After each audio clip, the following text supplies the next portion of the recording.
Hi, I'm Gidon from technologyman.com. The Tribit QuietPlus noise cancelling headphones are a third of the cost of similarly spec'd headphones from big brands like Bose and Sony. They have a compact foldable design, up to 30 hours of battery life, and support the high quality aptX and ANC codecs. I'll briefly run through their features before discussing how they sound and just how effective their active noise cancellation is. And you'll be able to hear for yourself in the sound tests that I've recorded with binaural microphones. I'll also be comparing them to the popular Taotronic BH046s I reviewed recently. So let's get started.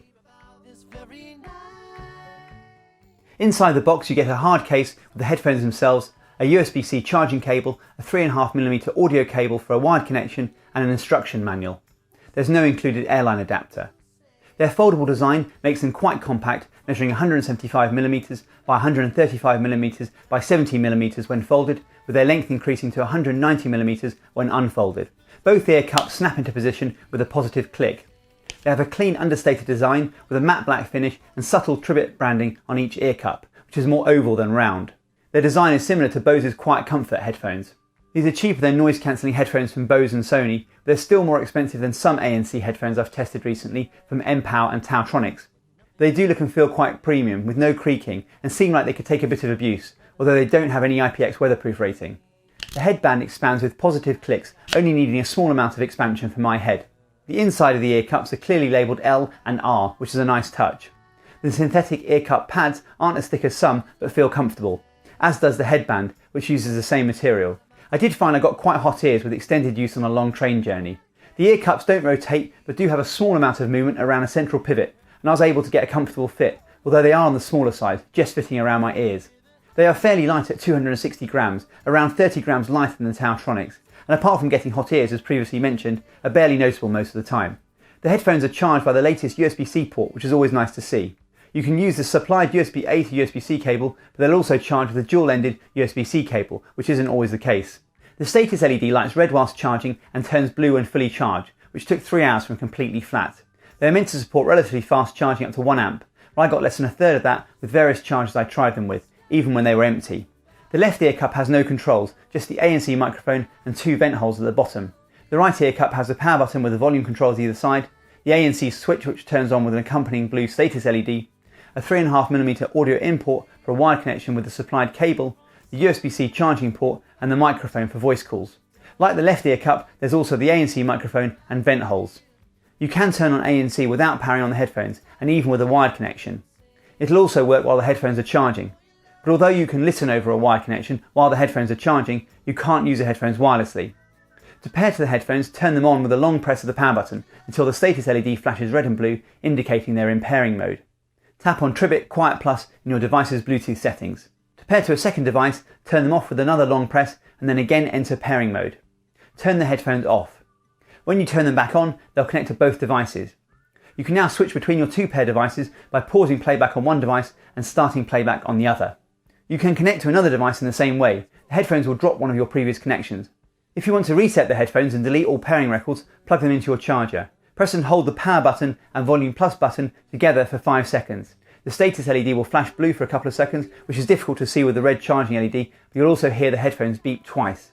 When you unplug them and power them on, the status LED will flash red and blue, indicating they're reset and ready for pairing.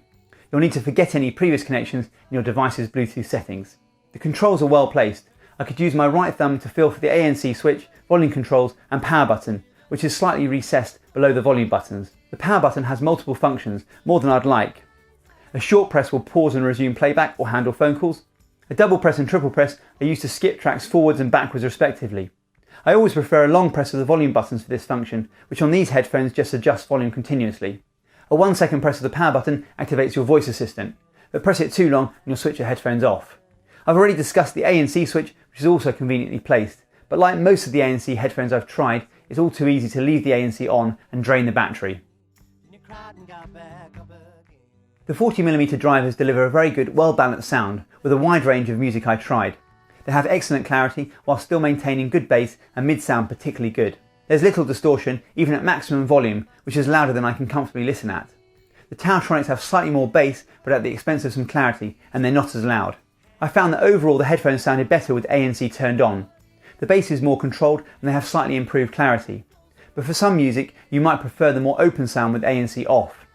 They also have support for the higher quality aptX and ANC codecs, depending on your device support, or you can listen with a wire connection for the best sound quality.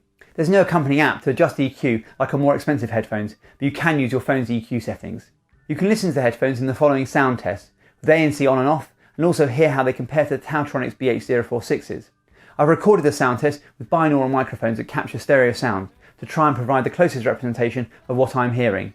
Please listen with headphones for the best experience. Use the timestamps below to skip ahead if you like.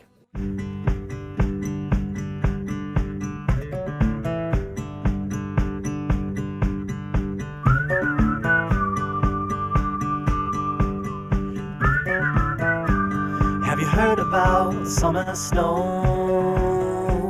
When it falls on you, your blood runs cold.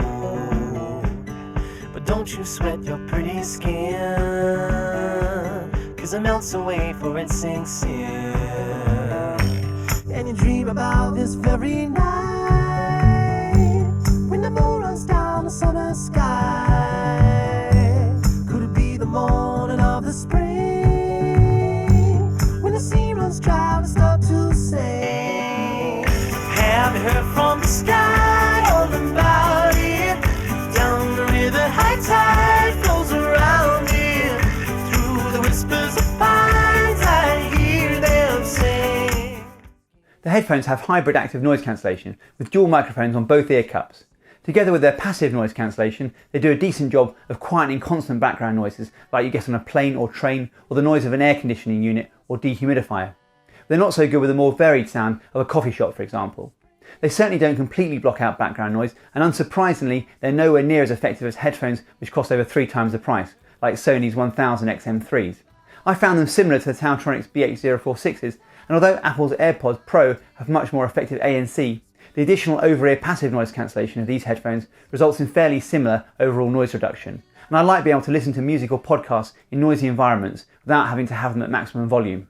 Unfortunately, they don't have any pass-through mode, which I'd like to start seeing on more ANC headphones, so they're not so good if you want to hear what's going on around you. You can hopefully hear for yourself the effectiveness of both the passive noise cancellation and active noise cancellation with the simulated sound of a noisy underground train.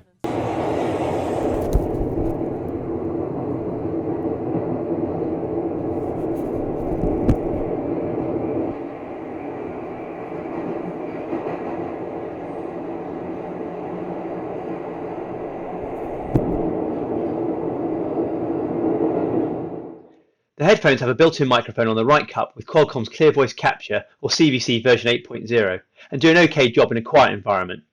In a noisy coffee shop, they do struggle a bit, like most headphones I've tried. Battery life is quoted as up to 30 hours, although they don't state whether this is with ANC on and at what playback volume. In my testing, battery life was extremely good, and I got at least 15 hours at medium to high volume with ANC on. Even accidentally leaving ANC on overnight, which is easily done, the headphones still had charge the following day.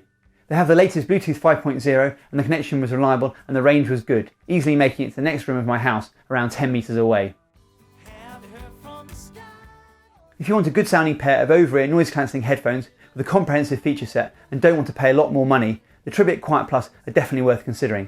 With their compact foldable design, 30 hours of battery life and USB-C charging. And they have probably the best sound I've heard from ANC headphones under £100 or $100. They sound well balanced with excellent clarity.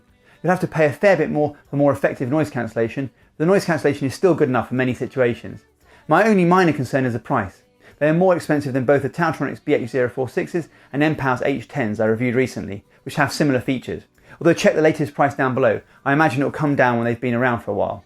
I do slightly prefer the sound of the Tribits, and they have the latest USB-C charging and high quality codec support that neither the TaoTronics or MPALs have. But I'd be interested to hear what you think. Could you hear any differences between the Tribit and TaoTronics? Is there another pair of noise cancelling headphones that I should take a look at? Let me know down below. And as always, if you have any questions, please ask. I read every comment and I'll do my best to respond. I do hope you found this video useful. Please like the video if you did. I'm releasing videos every week on the latest technology and how to get the most out of it. So please make sure you subscribe. It helps more than you think. And don't forget to tap the bell icon if you want to get notified as soon as a new video gets uploaded. Thanks for watching.